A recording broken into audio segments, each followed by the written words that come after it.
Welcome to a special edition of the Minority Report on the Global Current. I'm Boyd DeLonzo. Today I will be interviewing Professor Noam Chomsky on American foreign policy in Latin America.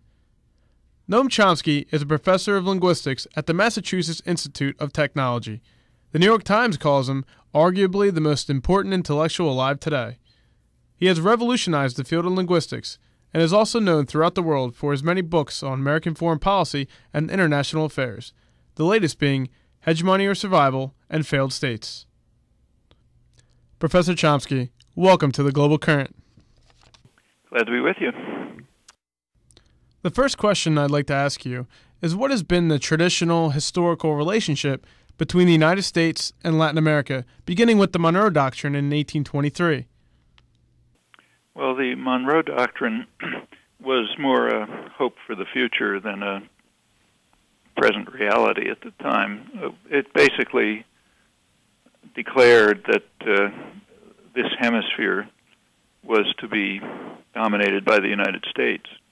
I didn't say it in those words, but that was the import. However, the Monroe Doctrine could not be realized at that time because the United States simply wasn't powerful enough.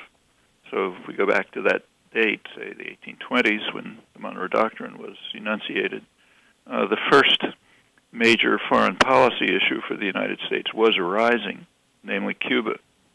The government, John Quincy Adams, President Monroe, and others, they regarded Cuba as taking over Cuba. They regarded as essential to the sovereignty and economic prosperity of the United States.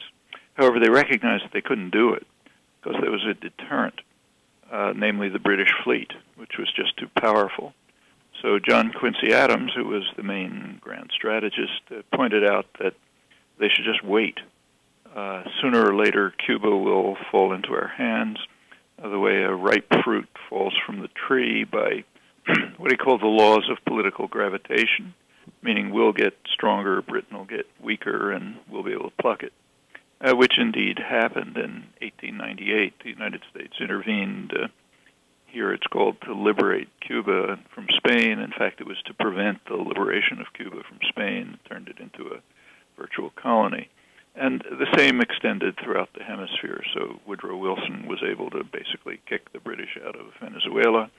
Right through the 19th century, major American fortunes were being made by extracting resources and other economic relations with Latin America. And after the Second World War, the United States was in fact so powerful that it could implement the Monroe Doctrine, and it became dominant in the hemisphere, sort of edged out competitors like Britain and Germany and so on. In the last 3 decades, neoliberal trade policies and institutions such as the World Bank and International Monetary Fund have come to dominate today's economic system. Professor Chomsky, what has been the effect after the implementation of these neoliberal policies in Latin America? It's been very dramatic. For Latin America, it has been the worst economic period in their history.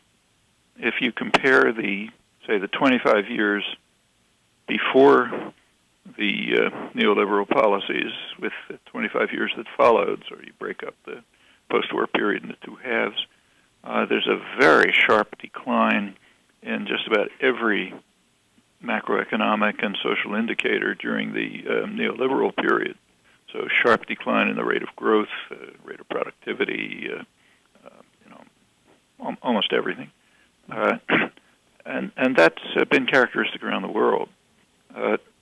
During this neoliberal period, roughly mid-'70s till today, there has been substantial, sometimes spectacular economic growth in what we call the South, the Third World.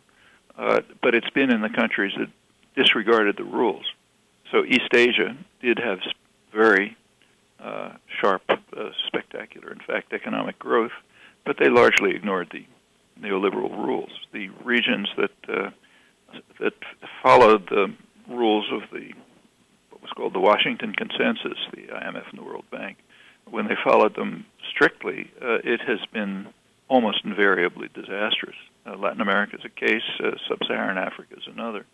Now, anything as complicated as this, there are going to be some rough edges and slight exceptions, but the generalization is very strong. Many Americans are unaware of the many American-sponsored military coups that have taken place in South and Central America, the most recent being the failed coup attempt against Venezuelan President Hugo Chavez in 2002. Professor Chomsky, why are so many Americans unaware of American actions and policies around the world, especially regarding our Latin American neighbors to the south? Well, that's a serious problem about American intellectual culture and, in fact, moral culture.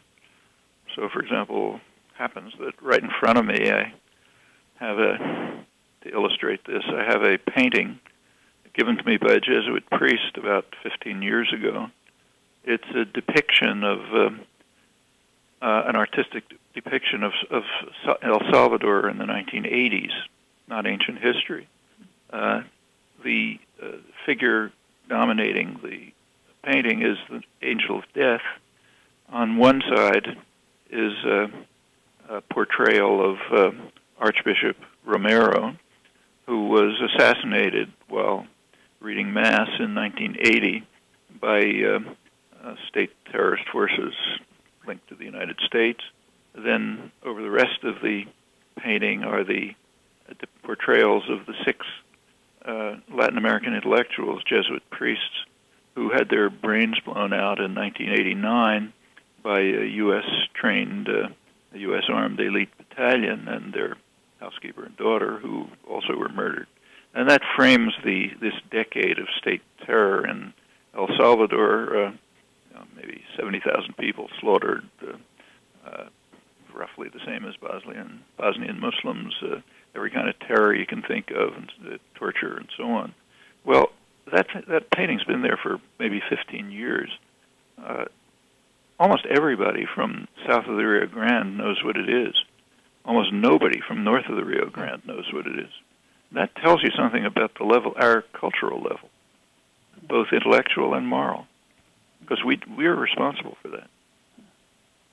Not just the killing of the intellectuals and the priests, but also the usual victims, peasants, working people, human rights activists, and so on.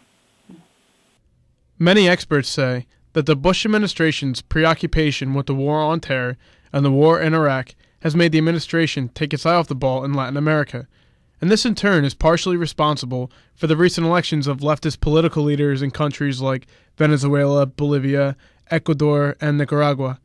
Professor Chomsky, do you see Latin America's turn to the left becoming a permanent trend? The turn to the left is quite significant, and the idea that it has to do with the United States taking its eyes off of Latin America is a bad joke. As the United States keeps its eyes focused on Latin America, it has been almost a total tragedy. Neo-Nazi national security states, military coups, economic disaster. There's just a long record of bloodshed and destruction.